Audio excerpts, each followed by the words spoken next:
Bapak, aku mau nanya-nanya, boleh nggak, Pak? Bayar. Kan kemarin kita udah ngobrol-ngobrol tentang ini ya, Pak, fotografi. Terus Tapi itu secara teknisnya nih. Nah, aku sekarang pengen nanya-nanya secara filosofisnya. boleh. Karena apa ya? Lensa sendiri itu bagian dari cara memandang gitu ya, Pak. Nah, jadi secara filosofis lensa-lensa ini bermakna apa sih, Pak? Menurut Bapak? Ya kalau cara pandang itu kan menentukan ya. Jadi ya itu sebagai maknanya sebagai penentu untuk melahirkan sesuatu yang kita lihat itu. Nah, kalau lensa lebar itu kan untuk melihat dunia yang lebih luas. Nah, itu melihat dunia yang lebih luas itu ternyata di dalamnya ini butuh kemampuan atau ember daya tampung cahaya itu kan pada masuk ke sini ya semua. Nah, itu butuh lebar.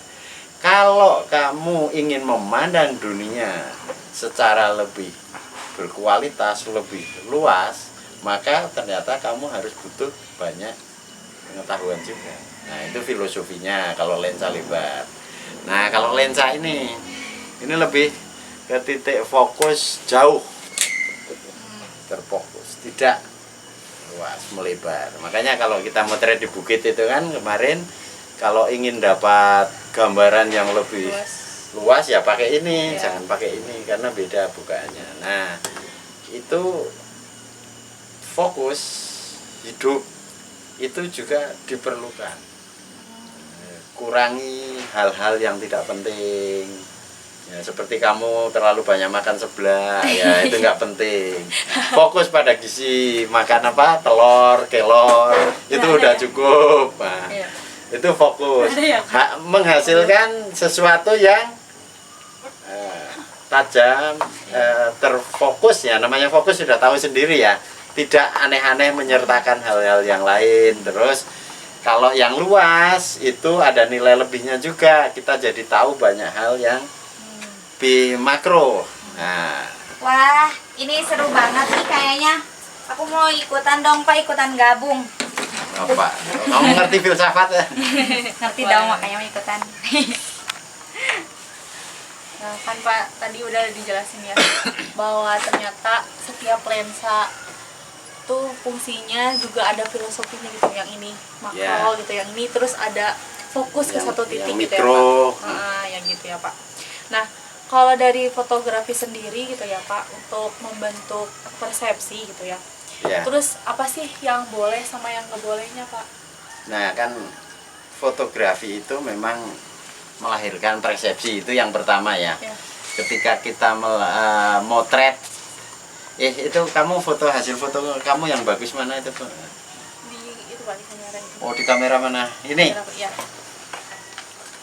Nah, kayak gitu itu coba kita analisis ya. Kamu motret seorang petani kok bisa-bisanya di tengah ketebok pisang, itu gimana itu ceritanya? Bagaimana membentuk persepsi? Mana? Wah, ini juga membentuk cara pandang. Jadi kamera modern ini tahun 2016-an, ini tahun 2000 berapa 10-an.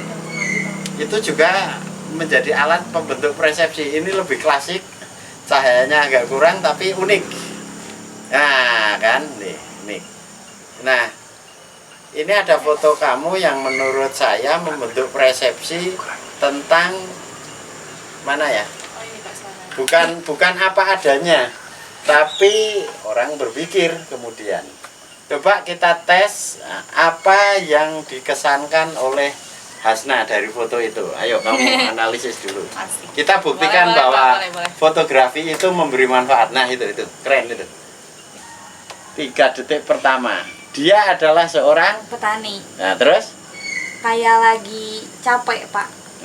Kenapa kamu langsung menganggap itu petani, bukan dia sebagai pegawai? Oh iya juga ya. Nah, dari yakin. Pakaian. Terus situasinya kan itu menunjukkan lagi di kebun, terus udah ada pohon pisang gitu Pak. Jadi itu pasti petani. Iya. Bukan yang lain. Iya. Bukan rentenir, bukan fotografer gitu ya. Bukan. Oke. Kalau fotografer nggak ada kameranya Pak. dengan jepret, walaupun yang jepret pemula. Enggak pemula, Eva udah pinter ini motretnya. Itu kita sudah bisa memberikan kabar ke pihak luar bahwa ini adalah seorang petani. Mutlak. Kayaknya mutlak. Kalau enggak, ketika melihat ini kok akan mengasumsikan dia berpikir sebagai dokter, mungkin agak aneh kan. Nah, Iya, dengan cara ini kamu sudah mengabarkan jegrek sekali setting ini adalah seorang petani. Terus persepsimu adalah tadi capek. Heeh. Karena dari raut wajahnya kayak lagi Oh gitu. Jadi kamu sudah mengabarkan tentang seorang petani yang sedang kecapean.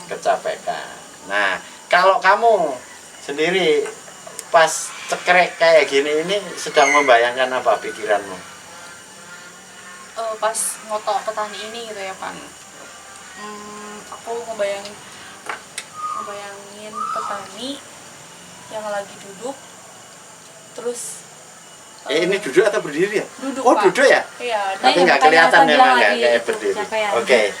petani yang lagi duduk, terus kebetulan aku posisinya ada di sebelahnya. Di Ya. sebelahnya tuh ada 2 pisang yang terbuka, jadi aku kepikiran untuk memotret dia. Ya. Gitu. Ini jaraknya dekat banget ya? Ya, betul. Oh ya pakai ini. Tapi padahal ini bisa jauh ya. Tapi ini pas kamu dekat ya dari Iya, dekat. dekat ini. Nah ini aja satu. Apa yang kamu sampaikan ke publik, ke masyarakat itu nanti membentuk persepsi. Selain mengabarkan tentang apa adanya, ini kan belum kamu edit, belum apa-apa kan, nggak ditambahi yang lain-lain. Ini luar biasa menurut saya foto ini. Ini artinya apa, Has? Sekaligus dengan evaluasi ini yang barusan apa? Refleksi lah, bukan evaluasi, refleksi tentang fotografi. Haifa itu walaupun secara teknis sering diolok-olok sama siapa, Fadia, karena nggak ngerti. Sama Fadia, Pak. Ternyata dia motret dengan kelemahannya saja karena pikirannya jalan, itu menghasilkan sesuatu yang baik, yang menurut saya itu orang tidak akan bilang jelek secara umum. Menurut saya bagus, menurut orang lain mungkin tidak ya, tapi itu bagus. Nah, hanya kameranya yang mungkin sebenarnya nggak jelek, dan ini kamera terbaik untuk tahun 2009. Nah, karena sekarang sudah banyak kamera yang bagus, jadi relatif, tapi nggak penting lah alat itu terlalu harus sempurna, karena nggak ada juga alat yang sempurna. Toh dulu zaman dulu alat sederhana, fotografi sederhana itu kan sederhana dipersepsikan oleh sekarang kan. Iya. Nah ini juga sudah ketinggalan zaman, padahal dulu paling hebat tahun 2015 jadi mewah. Nah, sekarang sudah kalah dengan yang lain. Tapi kerja fotografi untuk selain mengabarkan apa adanya itu juga membentuk persepsi. Makanya nanti kalau kamu pas fotografi yang paling penting selain tetap belajar teknis ya, supaya kamu nggak diolok-olok sama siapa? Fadia. Penting adalah berpikir. Mikir kalau saat motret kita ingin mempersepsikan ini apa gitu. Kayak kemarin kan kita motret menjadikan Hasna kelinci percobaan itu di mana? Toilet yang kumuh di pas jemuran itu loh. Nah, kita mau pengen menghasilkan apa? Hasna foto di jemuran. Nah, itu ada 2 persepsi hasilnya. Hasna seperti penjual apa? Pakaian, tapi atau Hasna adalah seorang anak kos yang ngekos di desa dan sedang menjemur pakaian di keluarga petani, atau nah, kalau pas Hasna cengengesan seolah-olah sedang menertawakan kemiskinan. Makanya hati-hati soal motret di sesuatu itu, kalau kita nggak nyambung dengan lingkungan juga bisa timbul persepsi yang lain. Nah, jadi lensa itu adalah bagian dari cara pandang. Nah Pak, kalau kayak gitu Hasna mau nanya Pak, kan tadi ada ya kalau Hasna sambil ketawa seakan-akan menertawakan kemiskinan. Nah, terus itu gimana Pak? Motret yang bener itu yang kayak gimana? Yang emang apa adanya atau sesuai yang Hasna mau atau yang kita inginkan? Jadi Tentang apa adanya dengan apa yang kita inginkan. kita inginkan. Artinya fotografi atau lebih spesifiknya soal lensa itu kaitannya juga dengan ontologis dan epistemologi ya, karena kamu mahasiswa kan, jadi aku ngomong ini. Ya. Nah, itu penting. Tentang sesuatu yang ada itu harus kita potret dengan keadaannya. Tapi sebenarnya ketika di dalam fotografi itu tidak ada yang seutuhnya, maksudnya sesuai pandang mata kita. Coba kita bayangkan mata kita itu kalau memandang yang normal ya dua. Kamu gini, kalau separuh itu sudah berbeda. Oke? Iya. Oke. Kanan kiri. Tutup dua-duanya mati. Nah, itu gelap. Lensanya ketutup kan gitu aja.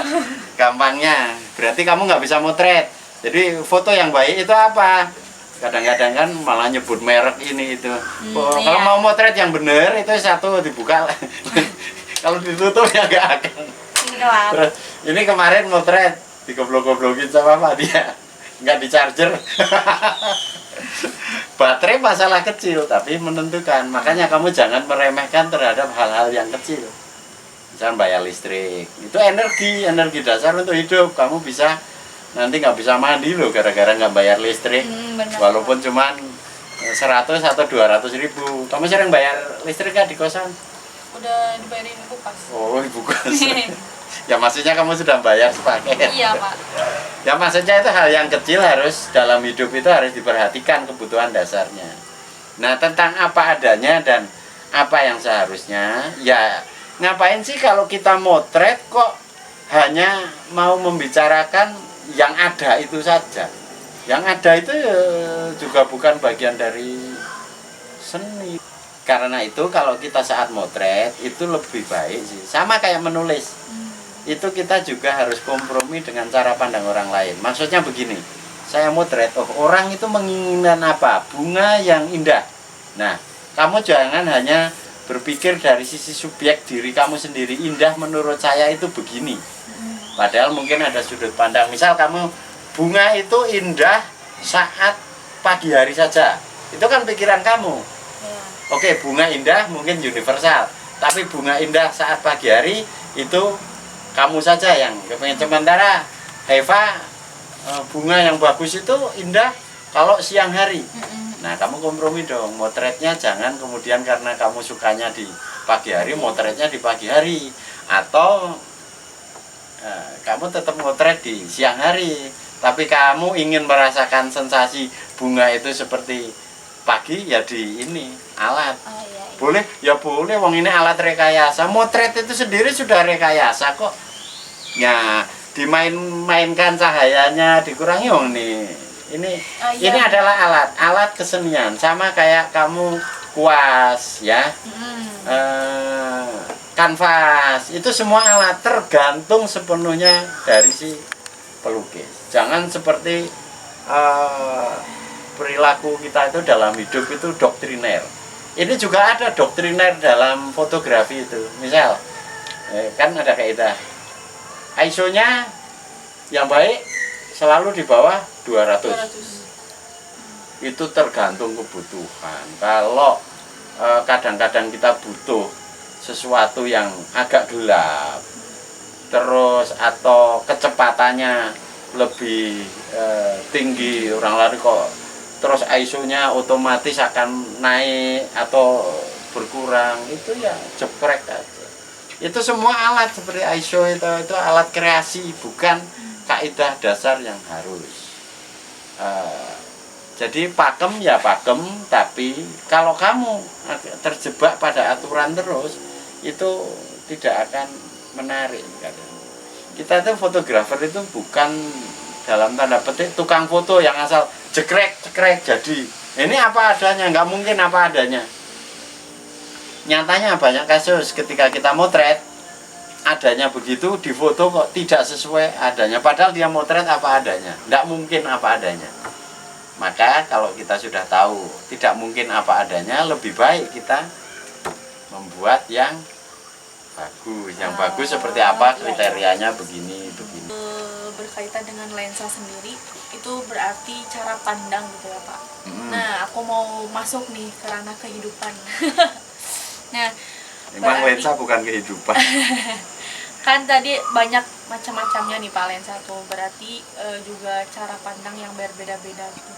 Menurut Bapak sendiri, cara pandang hidup yang benar itu kayak gimana sih Pak? Nah, kalau lensanya banyak itu semua, ini pakai lensa ini salah nggak? Enggak. Ini Enggak. Semuanya Ini? benar. Enggak. nah ini masih ada beberapa jenis lensa yang lain. Yang gini lebih gini cekung terus. Nah, hidup itu juga sama dengan keragaman cara pandang. Ada yang fokus spesifik, ada yang luas, ada yang sedang. Nah, yang benar yang bagaimana ya tergantung cara kita menggunakan. Kalau kita hanya pakai satu optik ya repot. Misal kamu melihat seorang petani hanya dilihat dari kekumuhannya. Nah, itu ada petani kumuh. Karena apa? WC-nya kotor gitu kan. Nah, kamu itu pakai optik sanitasi. Nah, sementara kamu misal memandang petani dengan optik ekonomi, ya kamu akan melihat dia sebagai kekuatan produsen yang layak dihubungi, yang memproduksi sayuran, memproduksi. Terus ada ya, petani itu sering kurang taat agamanya. Oh, petani itu terlalu banyak waktunya justru untuk keagamaan sehingga dianggap kurang produktif. Malah kan beda-beda ya cara memandangnya. Makanya itu lensa-lensa atau cara pandang ini kita harus memiliki. Makanya kita harus punya lensa banyak. Intinya dengan memahami lensa sebagai sudut pandang kehidupan ini, kita itu satu harus memiliki banyak cara dalam menggunakan masing-masing cara pandang. Ini cara pandang. Masih kita harus dituntut cara penggunaannya. Kalau kayak gini buat motret di sini, ini nggak akan jalan karena ini memang bukanya paling nggak 2 meter. Jadi nggak bisa buat motret. Ini masih segini. Nah, pakai ini dong, yang pendek. Intinya di dalam memandang hidup itu bukan hanya dilihat luasnya, sempitnya saja, tapi di situ setelah fokus melihat sesuatu itu juga harus ditelaah dulu, ditafsir, dipersepsikan dulu, diolah dulu, terus nanti diambil kesimpulan, jekrek. Ya, jadi kesimpulannya apa seorang petani ini misal, ya kamu setelah optikmu memotret dari berbagai lensa, kamu kan jadi pasti ngerti. Terus setelah ngerti macam-macam, oh petani itu ya makhluk ekonomi karena dia sebagai ekonomi, juga makhluk sosial karena juga dalam realitasnya mereka itu selalu hobi kumpul dengan makhluk yang lekat dengan kehidupan kekeluargaan. Misal dibanding dengan orang kota kan, bahkan sampai perkawinan aja masih dengan serumpun dengan keluarganya kan di desa-desa ini. Terus makhluk yang juga sangat ekonomis, hitungan dalam ekonomi, tapi sekaligus juga orang yang sering paling mudah mengabaikan hitungan-hitungan material. Kamu ngerasa nggak itu? Kamu kalau ke Pak Tardi terus dikasih pisang, apa Pak Tardi itu kan pengen bayar? Iya. Kadang-kadang malah tersinggung, nggak mau kan kalau Iya, dibayar. dibayar. Ya, tapi tidak ekonomis. Jadi petani itu juga memiliki nilai lebih dalam hal ekonomi. Saat dia berjualan ya sangat hitungan. Tapi saat kepentingan sosial melayani kamu sedang bertamu yang ngasih ya tanpa hitungan. Kalau orang kota kadang-kadang malah enggak kayak gitu. Nah, ini juga ada kelebihan dan kekurangan. Nah, pinter-pinter kita lah memandang realitas itu, jangan parsial. Kalau kamu memotret petani yang tadi di Haifa motret seorang petani dengan kelelahan, nah, pekerja keras yang sedang kelelahan, kurang lebih kan gitu persepsinya. Ya, nanti Haifa motret sisi Pak Sarif yang sedang tidak kelelahan, supaya komplit jadi galeri. Makanya foto itu juga sebenarnya kalau satu itu mempersepsikan sesuatu itu ya seolah-olah seperti itu. Makanya di kalangan analis kritikus bahkan filsuf itu foto itu sebagai kekuatan untuk mempersepsikan sesuatu yang tidak seperti apa adanya, tapi mengubah cara pandang orang ya, tapi juga sekaligus kadang-kadang mereduksi, mendistorsi kenyataan. Jadi apa kemudian dari lensa yang bermacam-macam itu pertanyaannya balik lagi, fotografi itu mau kita gunakan untuk apa? Sama, cara pandangmu terhadap sesuatu itu mau kamu gunakan untuk apa? Itu menentukan. Seorang teman kalau kamu perlakukan sebagai ATM, hanya disedoti, kamu kok ketawa? Kamu ATM? Iya, kamu dia ATM ATM-nya, atau Pak. yang sering? Di ATM-nya. Yang ngegesek ATM-nya. Jangan memandang temanmu itu sebagai kayak mesin ATM gitu. Itu kan bagian dari optik kita memandang hidup. Saat butuh saja, terus kita butuh duit gitu. Kalau berteman ya harus pakai cara pandang yang beragam. Ya ada urusan pekerjaan bareng, ada makan barengnya, ada urusan sosialnya juga bareng, ada urusan masalah duit kekurangan juga bisa diselesaikan. Jadi pakailah ya paling tidak 5 lensa, 5 pendekatan. Itu menurut saya menarik. 3 aja kurang. Kalau perlu ya pakai 8 pendekatan dalam memahami orang, memahami hidup. Apa saja itu, macam-macam, bikin aja sendiri kategorinya. Tapi yang jelas kalau memandang manusia itu dari sisi kemanusiaan yang paling esensial itu apa? Manusia adalah makhluk sosial. Makanya kalau yang terasing, yang kurang sosial atau misal kayak gelandangan, kayak apa kan terasing kayak gitu, itu harus diberi optik yang lain lagi untuk menjelaskan itu. Tapi secara umum kamu tidak bilang menggunakan orang kok duit saja, matre saja, enggak lah, dia tetap punya dimensi sosial pasti. Mungkin dominasinya ke arah ekonominya lebih individualis, tapi sebenarnya dia tetap habitatnya adalah tetap orang yang memiliki dimensi sosial. Nah Pak, kan tadi itu ya, kalau misalkan kita tuh bisa 3 sampai minimal 5 lah punya apa cara memandang hidup gitu lah Pak yang tadi. Ya. Nah kalau ini ya Pak, pertanyaannya di benak hasta gitu, cara meningkatkan biar kita tuh bisa memandang hidup, jadi biar bertambah, misalkan Hasta udah punya 3, terus caranya biar jadi punya 4, punya 5 kayak gitu tuh Ya, okay. gimana gitu Pak? Pertanyaannya kan setelah 5 sudut pandang, Ya.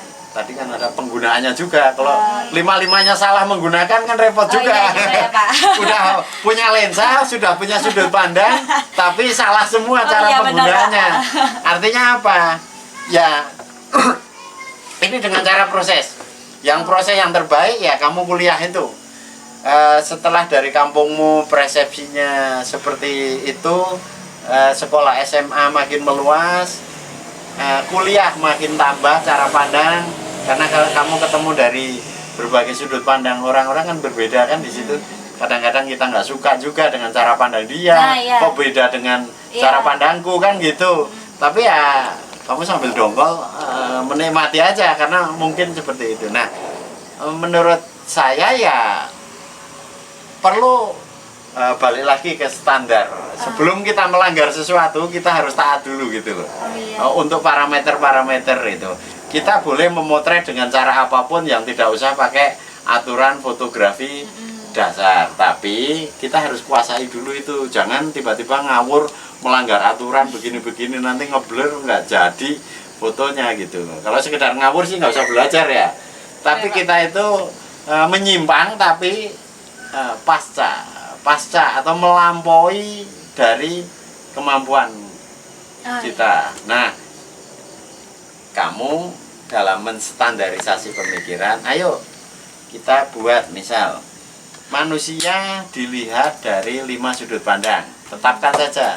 Kamu harus dari intinya dengan memahami lensa sebagai sudut pandang kehidupan ini, kita itu satu harus memiliki banyak cara dalam menggunakan masing-masing cara pandang. Ini cara pandang. Masih kita harus dituntut cara penggunaannya. Kalau kayak gini buat motret di sini, ini nggak akan jalan karena ini memang bukanya paling nggak 2 meter. Jadi nggak bisa buat motret. Ini masih segini. Nah, pakai ini dong yang pendek. Intinya di dalam memandang hidup itu bukan hanya dilihat luasnya, sempitnya saja, tapi di situ setelah fokus melihat sesuatu itu juga harus ditelaah dulu, ditafsir, dipersepsikan dulu, diolah dulu, terus nanti diambil kesimpulan, jekrek.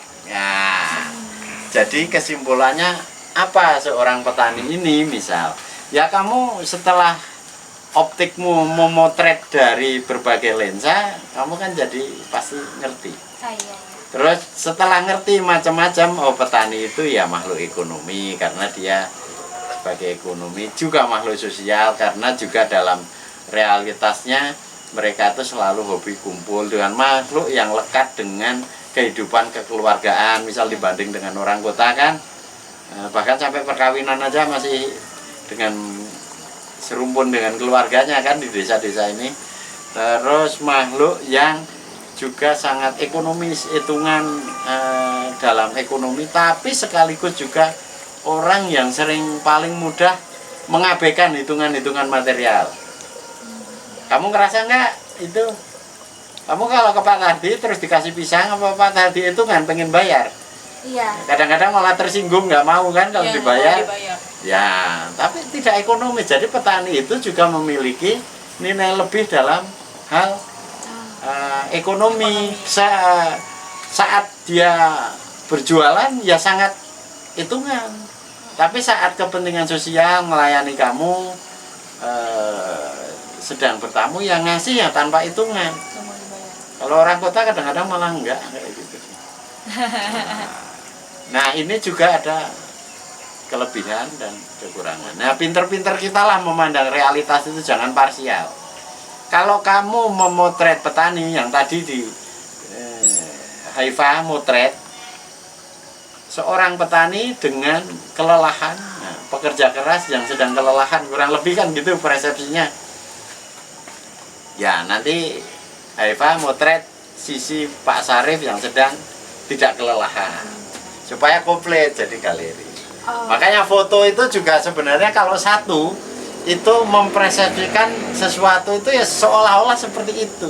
Makanya di kalangan analis kritikus bahkan filsuf itu foto itu sebagai kekuatan untuk mempersepsikan sesuatu yang tidak seperti apa adanya, tapi mengubah cara pandang orang ya, tapi juga sekaligus kadang-kadang mereduksi, mendistorsi kenyataan. Jadi apa kemudian dari lensa yang bermacam-macam itu pertanyaannya balik lagi, fotografi itu mau kita gunakan untuk apa? Sama, cara pandangmu terhadap sesuatu itu mau kamu gunakan untuk apa? Itu menentukan. Seorang teman kalau kamu perlakukan sebagai ATM, hanya disedoti, kamu kok ketawa? Kamu ATM? Iya, kamu di ATM ATM-nya, atau Pak. yang sering? Di ATM-nya. Yang ngegesek ATM-nya. Jangan memandang temanmu itu sebagai kayak mesin ATM gitu. Itu kan bagian dari optik kita memandang hidup. Saat butuh saja, terus kita butuh duit gitu. Kalau berteman ya harus pakai cara pandang yang beragam. Ya ada urusan pekerjaan bareng, ada makan barengnya, ada urusan sosialnya juga bareng, ada urusan masalah duit kekurangan juga bisa diselesaikan. Jadi pakailah ya paling tidak 5 lensa, 5 pendekatan. Itu menurut saya menarik. 3 aja kurang. Kalau perlu ya pakai 8 pendekatan dalam memahami orang, memahami hidup. Apa saja itu, macam-macam, bikin aja sendiri kategorinya. Tapi yang jelas kalau memandang manusia itu dari sisi kemanusiaan yang paling esensial itu apa? Manusia adalah makhluk sosial. sosial. Makanya kalau yang terasing, yang kurang sosial atau misal kayak gelandangan, kayak apa kan terasing kayak gitu, itu harus diberi optik yang lain lagi untuk menjelaskan itu. Tapi secara umum kamu tidak bilang menggunakan orang kok duit saja, matre saja, enggak lah. Dia tetap punya dimensi sosial pasti. Mungkin dominasinya ke arah ekonominya lebih individualis, tapi sebenarnya dia tetap habitatnya adalah tetap orang yang memiliki dimensi sosial. Nah Pak, kan tadi itu ya, kalau misalkan kita tuh bisa 3 sampai minimal 5 lah punya apa cara memandang hidup gitu lah Pak yang tadi. Ya. Nah kalau ini ya Pak, pertanyaannya di benak Hasta gitu, cara meningkatkan biar kita tuh bisa memandang hidup, jadi biar bertambah. Misalkan Hasta udah punya 3, terus caranya biar jadi punya 4, punya 5 kayak gitu tuh Ya, okay. gimana gitu Pak? Pertanyaannya kan setelah 5 sudut pandang, Ya. tadi kan ada penggunaannya juga. Kalau 5-5-nya salah menggunakan kan repot juga. Iya, gitu ya, Pak. Udah punya lensa, sudah punya sudut pandang, tapi salah semua cara iya, penggunaannya. benar, Pak. Artinya apa? Ya ini dengan cara proses. Yang proses yang terbaik ya kamu kuliah itu. Setelah dari kampungmu persepsinya seperti itu, sekolah SMA makin meluas, kuliah makin tambah cara pandang, karena kalau kamu ketemu dari berbagai sudut pandang orang-orang kan berbeda kan di situ. Kadang-kadang kita nggak suka juga dengan cara pandang dia, Nah, iya. kok beda dengan cara pandangku kan gitu. Tapi ya kamu sambil dongkol menikmati aja karena mungkin seperti itu. Nah, menurut saya ya perlu balik lagi ke standar. Sebelum kita melanggar sesuatu, kita harus taat dulu gitu loh. Untuk parameter-parameter itu. Kita boleh memotret dengan cara apapun yang tidak usah pakai aturan fotografi dasar. Tapi kita harus kuasai dulu itu. Jangan tiba-tiba ngawur melanggar aturan begini-begini, nanti ngeblur nggak jadi fotonya gitu. Kalau sekedar ngawur sih nggak usah belajar ya. Tapi kita itu menyimpang tapi pasca atau melampaui dari kemampuan kita. Nah, kamu dalam menstandarisasi pemikiran, ayo kita buat misal manusia dilihat dari 5 sudut pandang. Tetapkan saja. Kamu harus dari sudut pandang filsafat. Oke, kamu seneng baca filsafat ya. Kamu kaji filsafat memandang manusia, fokusnya ke situ, jangan filsafat yang aneh-aneh dulu. Nanti hubungannya manusia dengan alam misal. Itu kan yang dasar-dasar paling penting. Terus kecenderungan manusia. Dan ada ilmu yang menarik sekarang itu filsafat sekaligus berkait dengan perilaku manusia, namanya studi ilmu biologi evolusioner. Coba kamu masuk di situ juga boleh. Nah, itu mendasar sekali. Kalau saya tertarik baca-baca itu untuk melihat perilaku dasar manusia supaya mengapa dan kenapanya itu terjawab. Misal mengapa petani itu susah diajak hal-hal yang baru. Nah, karena ekonominya mereka seperti itu, dan ketika kita memperbarui mereka itu tidak gampang. Tidak gampang itu ternyata ya relatif juga. Kalau kita sudah mengetahui celahnya ternyata jadi gampang. Nah, mengapa misal seorang kamu ketika dipaksa harus belajar menulis masih males-malesan terus kan? Karena kamu belum butuh. Maka untuk meningkatkan intensitas kamu belajar nulis harus beritahu juga kamu itu membutuhkan ini itu. Nah, sudut pandang filsafat terus sosiologi juga penting menurut saya ya, karena manusia yaitu kaitannya yang paling mendasar makhluk sosialnya. Tapi sosiologi sama filsafat digabung juga bisa dalam satu domain. Terus pakai juga sudut pandang etika hidup, etika lingkungan. Terus pakai hitungan ekonomi, karena manusia tuh kita berkait dengan realitas ekonomi dipandang dari sisi. Nah, manusia dari sudut pandang keagamaan. Itu sebenarnya nanti juga kaitannya kalau agama psikologi yang paling menarik. Mengapa orang merasa beragama? Harus taat, tapi di satu sisi hanya taat bagian ini tidak gitu loh. Ibadahnya taat, nah nyolong tetap jalan kan aneh gitu. Hanya taat secara parsial, tapi kok tetap masih beragama padahal sudah melakukan misal kejahatan yang luar biasa, tapi dia sebenarnya tetap manusia sebagai homo religius. Ada homo economicus, ada manusia itu sebagai homo economicus, tapi sebenarnya manusia tidak selalu menjadi homo economicus. Itu bukan tujuan. Kalau homo economicus disematkan sebagai manusia, aku itu hanya memandang kamu itu hanya berburu ekonomi. Iya. Padahal kamu kan enggak kan? Iya. Tetap berburu jodoh juga kan? Jangan-jangan kamu berburu jodoh karena alasan ekonomi. Enggak dong. Nah, makanya kita kan sering tersesat itu nikahin yang kaya. Berarti seolah-olah sudah jadi suudon pikiran kita kan, berpikir yang nggak benar. Nah, balik lagi ke lensa, yaitu alat ya, optiknya macam-macam. Kenapa saya merasa butuh lensa ini? Karena sekarang udah nggak mau lah pakai lensa aneh-aneh. Motret juga pakai ponsel aja cekrek ya, boleh saja, nggak ada yang larang. Tapi kalau kita ingin menghasilkan sesuatu yang sesuai target kita, macam-macam juga targetnya, itu ya alatnya juga butuh yang banyak. Nah, tapi kalau lagi tidak punya alat banyak seperti kameramu dengan lensa permanen kayak gitu, ya jalani saja semampunya. Jangan nanti kalau motret yang bagus maka alatnya harus yang canggih. Oh iya. Nah, bukan, yang paling penting justru otaknya yang dipercanggih. Ada alat, ada otak. Buat apa alat tinggi kalau otaknya rendah? Kurang. Lebih baik itu dioptimalkan. Toh dengan keterbatasan alat dengan kamera yang itu, yang harganya berapa ratus juta kamu? Nggak tahu. 1,5 juta cukup untuk menghasilkan sebuah karya.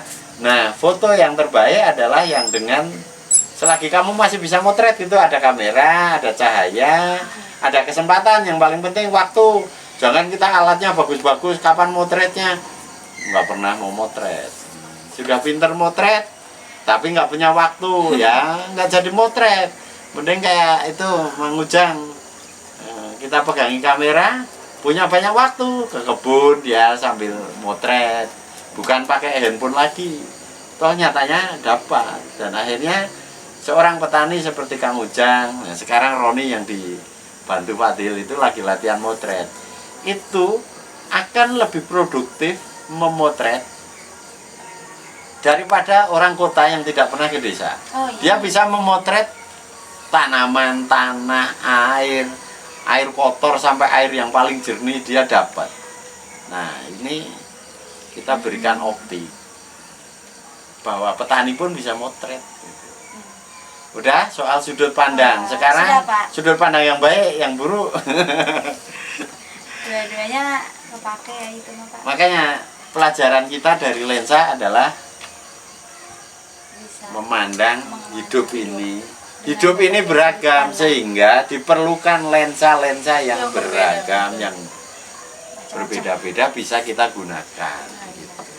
Oke. Oke.